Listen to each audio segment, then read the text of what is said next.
बेचारा ऐसे चक्कर में पड़ा कि जान से गया। मैंने अफसोस के साथ कहा, वो तो अपनी दानिश में सिर्फ एक ट्रक ड्राइवर था। तकदीर ने 5 लाख के जाल में फंसा दिया था। हालांकि ना उसकी नीयत में बेईमानी थी और ना दिल में दौलत की हवस। ना लेता तो रहमत और करीम सेठ मार देते। लिये तो मुजरिम बन गया। हमारी पनाह में आया तो खुद को गद्दार समझने लगा और वफादार साबित करने की कोशिश की तो गले में फंदा पड़ गया। उसे इत्मीनान था तो सिर्फ ये कि बीवी बच्चे बाहिफाजत निकल गए हैं और उनके पास पैसा है। उसने सोचा होगा कि खतरा सिर्फ मेरे वजूद से वाबस्ता है, अब किसी की जात को खतरा नहीं। उल्टा वो मुसीबत में पड़ गए जो उसे ब्लैकमेल कर रहे थे। मोसी ने कहा, हालांकि हम वाकई ये चाहते थे कि उसे तमाम मालूमात फराहम हो जाएं, तो उसे निकाल दें। जहां भी वो कहता हम उसे बाहिफाजत वहां जरूर पहुंचा देते। आगे अल्लाह मालिक था, लेकिन उसने बहुत जल्दी की। सांदा कलां जाना है हमें। शायद उसे तुम्हारे वादों पर एतबार नहीं था। मैंने कहा, उसने कोई काम की बात बताई? हाँ उस्ताद, डैडी को बता रहा था कि कोई बहुत बड़ी हवेली है। मोहसिन सोचते हुए बोला, जो नक्शा उसने बताया वो डैडी की समझ में तो आया नहीं, लेकिन मेरा ख्याल है वो कसरे जमशेद का हवाला दे रहा था। वो बड़ी अजीब कहानी है, मगर कसरे जमशेद के खंडर में अब क्या है? मैंने कहा, वो किस जमाने की बात कर रहा था? जमाना खाल की। मोहसिन ने कहा, तुझे याद है जब उस खंडर में आग लगाई गई थी तो मैंने कहा था कि ये आग भी पर्दा है। खंडर में जलने वाली कौन सी चीज थी? तेरा मतलब है कि वहाँ वाकई तय खाना है? मैंने हैरानी से कहा, जेरे जमीन कुछ गड़बड़ है?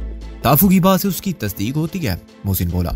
उसने बताया कि वो सिर्फ एक बार वहां गया था तो उसके साथ गालिबन चौधरी दिलावर और उस्ताद पीडरू के अलावा 2 आदमी और थे जिनको उसने पहले कभी नहीं देखा था, और वो एक नाले में उतर गए थे। किसी गटर लाइन के मेन होल का ढकना हटा के नीचे गए थे और फिर एक अंदरूनी रास्ते से होके नीचे ही नीचे तकरीबन 100 गज तक घुटनों के बल चलते रहे। वो रास्ता इतना ऊंचा नहीं था कि कोई खड़ा हो सकता और अंदर घूप अंधेरा था और उसकी सतह सख्त और खुरदरी थी।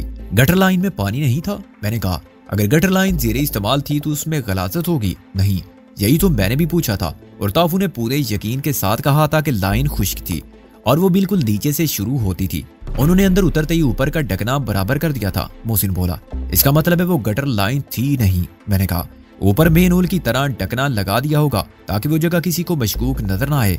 उसने दूसरी काबिले गौर बात ये बताई थी कि मेन होल एक ट्रक के नीचे था और ट्रक भी एक कोठी के आते में खड़ा था, लेकिन तहखाना उस कोठी का नहीं हो सकता था क्योंकि कोठी मुश्किल से एक किनाल पर होगी, जबकि वो तहखाना कई किनाल की कोठी का लगता था। मोहसिन ने कहा, उस रास्ते के खत्म होते ही सीढ़ियां आ गई थी जहां से वो सीधे खड़े होकर कुछ ऊपर हो गए थे और एक काल बैल बजाई थी। दरवाजे से गुजरकर फिर नीचे जाने वाली सीढ़ियां आ गई थी और वो तहखाने में पहुंच गए थे।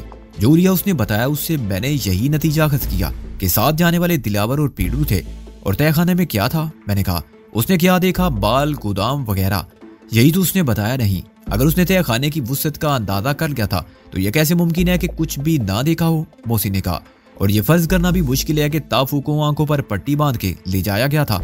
उसने जो कुछ देखा था खुली आंखों से देखा था। ये कुछ अजीब सी बात नहीं लगती कि उसने बाहर का मंजर तो इतनी तफसील से बयान कर दिया और अंदर के बारे में कोई बात नहीं की? मैंने कहा, अगर वो लोग इसको काबिले एतमाद समझते हुए ले ही गए थे तो ये भी मुश्किल है कि इसे कुछ ना बताया हो, फिर वो इसको ले ही क्यों गए थे? ताफू ने तो ये बयान दिया और उसी पर कायम रहा कि अंदर अंधेरा था। वो लोग जो इसके साथ थे तय खाने के रास्तों से वाकिफ थे और इनके हाथ में एक पेन टार्च थी जिसका उजाला सिर्फ कदमों से 1 फुट आगे महदूद दायरे में पड़ता था। एक तरफ तो दीवार थी जिसके साथ साथ वो चल रहे थे, दरमियान में कमरे बहुत वसी थे और दूसरे किनारे तक कुछ दिखाई ही नहीं देता था। आखिरी हिस्से में पहुंचकर एक कुजरा सा आ गया। वहां एक कब्र सी बनी हुई थी। चौधरी दिलावर और उस्ताद पीडू तो एक तरफ खड़े हो गए। ताफूर उसके साथ जाने वाले दोनों अफराद को कदाल और बेलचे देकर कब्र खोदने पर लगा दिया गया। वो पक्की कब्र थी, ऊपर से संगे भरमर के ताबूत की तरह बनी हुई। नवाब खसरू परवेज की कब्र। मैंने अचानक कहा, तुझे याद है उस महल के खंडर में बाग के गोशे में आज भी 4 सतूनों पर वो साहिबान खड़ा है? वहां मिलने वाले बाली ने हमें बताया था कि वो नवाब खसरू जमशेद ही का मदफन है। उनकी असल कब्र नीचे होगी। ये रवाज पहले था कि ऊपर अलामती कब्र रखी जाती थी और ऐन उसके नीचे तय खाने में असली कब्र बनाई जाती थी।